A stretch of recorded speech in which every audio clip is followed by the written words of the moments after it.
What has to be in place for you to stop turning to food for comfort? There's many people who would have joined this group who joined thinking that they had a problem with food.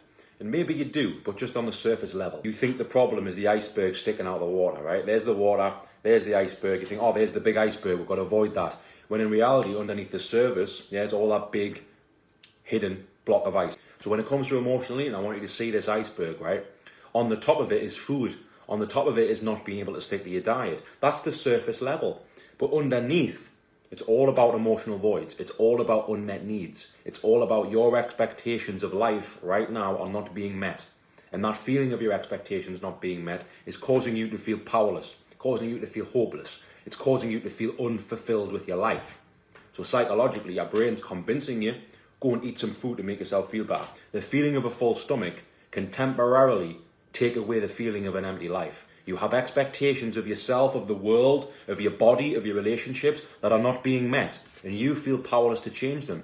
And in that moment, the feeling of a full belly is a source of escapism. You are escaping from the voids in your life that you don't really want to accept. Why? Because you've got needs that aren't being met. You are void of that connection. You are disconnected. Food is very easy to form a connection with. You can just grab it. There's a connection. There's a sense of feeling, sense of fulfillment. Yeah, the feeling of a full belly is often used by the psyche, by your inner consciousness. It's often used as a way to temporarily disable the feeling of an empty life. That is the underlying issue.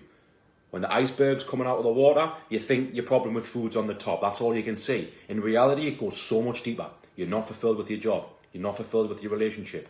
You're avoiding and suppressing emotions that you don't like. You cannot suppress your feelings. You cannot suppress your needs. You cannot pretend that the things that you are disconnected from don't exist, because you'll just continuously and impulsively look to form new connections with food because it's easy.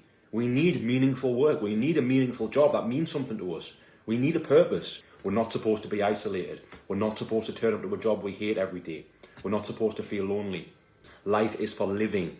People are just existing, and then they wonder why they struggle with their mental health. You are just existing.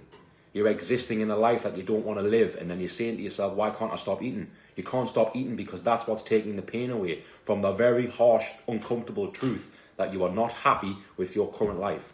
You have to go through this experience, this mental revelation, this self-awareness phase if you really want to solve the problem of emotional eating. And until you do, you'll keep going around in circles. If you haven't reached out and asked for help, if you haven't accepted that you need to take responsibility for this and stop putting it off, bottom line is you are willing to stay the same because you perceive more pain in doing something about it. You perceive more pain than changing. You perceive more pain in committing to something. You perceive more pain in putting down some money to spend on an investment, but you're seeing it as a cost. That's why you're not doing anything about it. You're expecting your life to change while you don't do anything to change. You can't live your life like this. The longer you do, the longer you suffer. Yeah? Pain and problems and negative emotions, though, those are unavoidable in your life. Suffering, though, is an option. You don't have to suffer. You can feel negative, you can feel low, you can struggle with your mental health. You can have problems in your life. Those are unavoidable. But suffering is when you decide, I can't do anything about this and it's not my problem, it's not my fault. That's suffering because nothing changes. You just stay in that place where you can't do anything about it. You can do something about it. It doesn't mean that the problem is solved overnight. It just means that you are caring about yourself enough to go, you know what? I fucking care. I love myself enough to not suffer. I am going to try. I am going to get help. I'm going to put my time, my money, my resources into something that will solve my problem. I'm not going to sit on the sidelines and point the finger. Nothing changes until you change, okay? So you don't have a problem with food. You have a problem with your emotional voids and your unmet needs. You are probably people-pleasing. You're probably giving everything to work, giving everything to your kids, everything to your partner, everything to your friends. You're trying so hard for people to like you, to get the job you want, to get the life you want, to get the body you want. You're trying so hard, focused on the external, but nothing's changed internally, has it? You have to love yourself first. You have to look after yourself first. You have to figure out what my voids are, what my needs are, and get those met. And only when you are the best version of yourself, then you can impact the people in your life that you really love.